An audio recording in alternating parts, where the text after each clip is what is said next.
Ethan Cole was not your typical millionaire.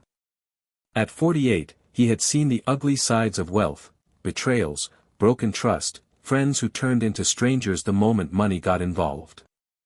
Once a boy from a working-class neighborhood in Detroit, he had built his empire with grit and sleepless nights, rising from a mechanic's son to the founder of one of America's top logistics companies.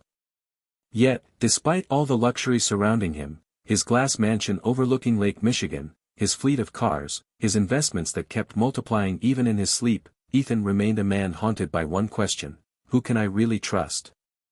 It wasn't paranoia.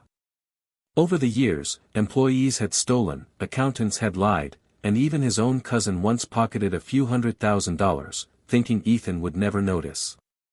He noticed. He always noticed. So, when it came time to hire a new driver, a man who would be closer to him than most, someone who would carry him through long drives, personal meetings, and quiet moments, Ethan wanted more than just someone with a license. He wanted loyalty. He wanted honesty. And so, he devised a test.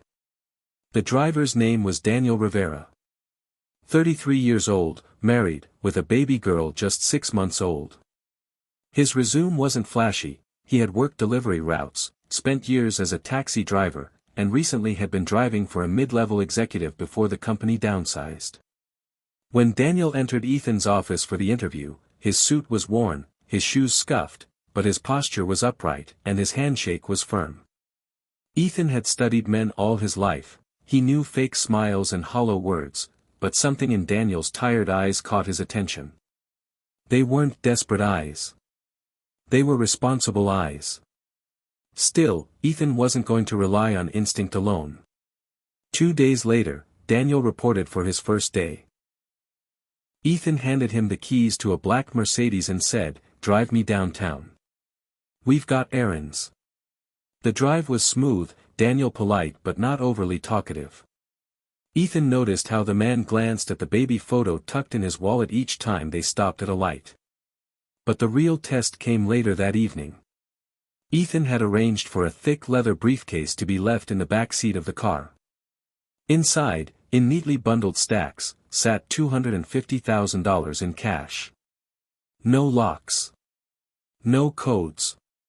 Just money, temptation staring in the face of a man who was barely scraping by to pay rent and buy baby formula. "Daniel," Ethan said casually as he stepped out of the car outside a hotel, "I'll be in there for a couple of hours. Wait here."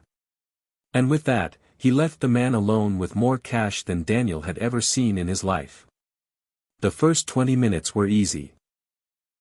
Daniel leaned back, checked his phone, scrolled through photos of his wife and little Sophia, who was born premature and had spent her first weeks in the NICU.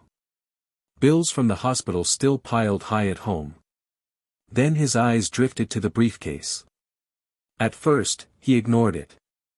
But the longer it sat there, the heavier it seemed, as if the very presence of that money was pressing against his chest. What if I just took a little? The thought slithered in like poison. No one would notice if a few bills went missing. A man like him wouldn't even feel it. Daniel shook his head violently. "No," he muttered to himself. But then another thought came. What if I took it all? He imagined paying off the hospital debt, buying his wife the home she dreamed of, filling his daughter's life with comfort. He imagined freedom. But then another vision struck him, his little girl, years later, asking, "Daddy, how did you buy us this house?" Could he look her in the eyes and say he stole it? Daniel leaned forward, resting his head on the wheel. His palms were sweaty, his throat dry. For a poor man, temptation wasn't just about greed, it was about survival. And yet, survival built on dishonesty always came crashing down. So he made a choice.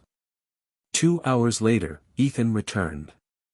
He slid into the back seat, glanced at Daniel, and then his eyes fell on the briefcase, still untouched, exactly where he had left it. But something else caught his eye. On top of the briefcase sat a folded piece of paper. Curious, Ethan picked it up and unfolded it. The note read, "Sir, I don't know if you left this here by accident, but I thought you should know. I didn't touch it. I can't. My father once told me, a man who steals will never sleep peacefully. My daughter deserves a father who sleeps peacefully. That's worth more than money. Daniel. Ethan froze. For a man who thought he had seen every angle of human weakness, this simple, handwritten note pierced deeper than any grand gesture ever could. Drive to the lake, Ethan said quietly. Daniel obeyed, nervous now, wondering if he had done something wrong. They parked at a quiet spot where the water shimmered under the city lights. Ethan turned to him. Do you know what was in that briefcase? Daniel swallowed. Cash. A lot of it. And you didn't take any? Daniel met his eyes in the rearview mirror. Sir, I may not have much, but I still have my name. That's something I'd like my daughter to be proud of. Silence stretched between them. Ethan's chest tightened, memories flooding back of the people who had betrayed him, the family who had stolen, the partners who had lied. And here, in front of him, sat a man who had every reason to take the money, yet didn't. Ethan felt something break inside him. A wall he had built for years. The next morning, Daniel came to work as usual.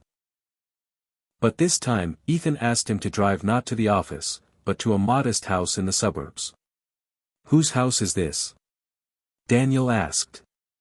Yours, Ethan replied. Daniel blinked. I don't understand. Ethan smiled faintly. I bought it. Paid off the hospital bills too. Call it, an investment. In a man who reminded me that integrity still exists.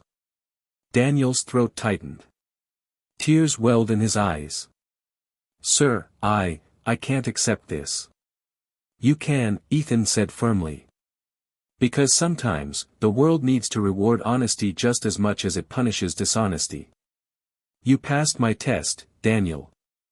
And from today, you're not just my driver. You're family.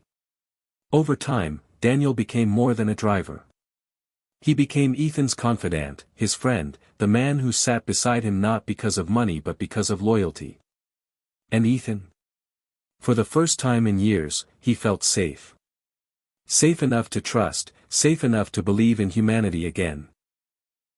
The millionaire who once thought everyone had a price discovered that some people's value couldn't be measured in dollars. And whenever he held little Sophia, giggling in his arms during family dinners, he whispered a silent prayer of gratitude, for a man who chose peace over temptation, and for a world where goodness still had a place. Sometimes the true measure of wealth isn't the money we hold, but the trust we build, the choices we make when no one is watching, and the peace we gift ourselves by living honestly. Because in the end, the richest man isn't the one with the most money. It's the one who can sleep peacefully at night, knowing he did the right thing.